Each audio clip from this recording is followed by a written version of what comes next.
Something that should be very important for you when you do decide to go pick a lettuce and compare it to something you might find in the market. Here, the lettuce. I'm actually swatting some mosquitoes away in case you're wondering where my hand's going. You do have to pay the price of getting fresh food, and that's mosquitoes and bugs. So anyway, I'm gonna rip apart this lettuce, at least part of it. I'm gonna rip a piece of it, and you should see a milky substance come out of it.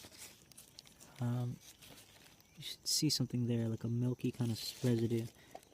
And and oftentimes people wonder what that is. And it's natural for the plant when you remove it, the leaves of the lettuce, to have that the milky liquid come out of it. It's definitely important. It shows that there's definitely life in the plants that we're picking. And when you do get supermarket lettuces and greens and so forth, you're not seeing any of that. You're basically getting something that is altered in a way that it doesn't. It can withstand cold temperatures, very cold temperatures, so much so that it has a longer shelf life. And just remember that when you do shop around, you're compromising your health for convenience, and that's just what it is. I'm not saying it's right or wrong, but when you do decide to invest in your health, that should include starting to plant a garden. And when you do eat some fruit, try to plant those seeds, especially when they're organic fruits. This ensures that you know what kind of quality of fruit and vegetable that you may be getting, as well as the soil. You'll start taking care of the soil, the environment. You'll start noticing different things.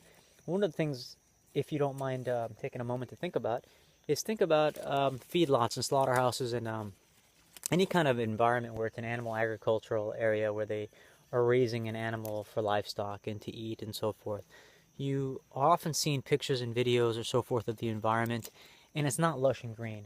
It's typically not lush and green, especially slaughterhouses and so forth.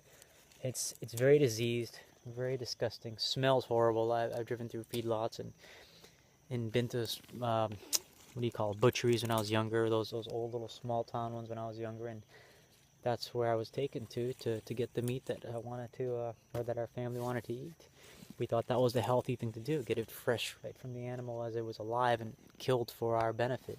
In reality, it was never a benefit to kill the animal or kill the child, really, because it never grew longer than, definitely not a year old. And a lot of the animals that we kill to eat, that's a lot younger than their life expectancy. 1 year out of 20 for a cow, as an example, that's a baby.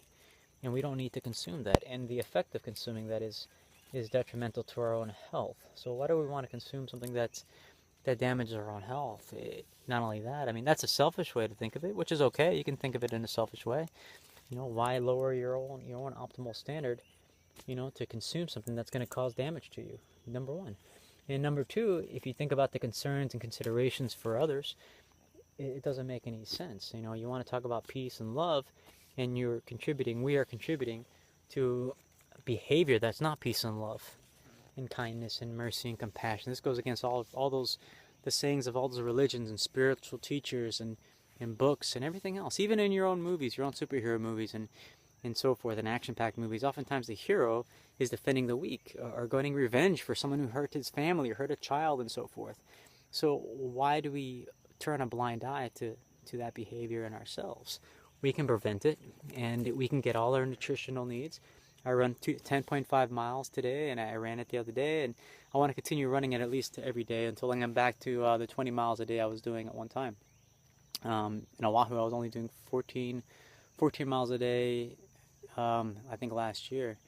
But hi again. I'm just passing the jackfruit tree here. The jackfruit actually did have jackfruit that's ready and fresh and ready to pick off. I could tell because of the smell that's emitting, plus the little bit of fruit flies around the fruit, and when I squeeze the fruit, it actually is pretty soft to the touch. Now I'm over here at the fields where all the lettuces are at, the greens. We have the lettuces here arranged as so. In this bowl, this is Suriname cherries. They're a sweet, tart type of cherry, really tasty. And also around me is some tomatoes, some edible flowers as well in that direction. Just a lot of choices here. I also have here's some chives, some garlic and onion chives. So when I'm ready to eat anything fresh, it's coming right off the land, right from the land into my hand. Very little obstruction, no manipulation, no refrigeration necessary, just pure bliss. Of course, I'll have plenty of fruit too.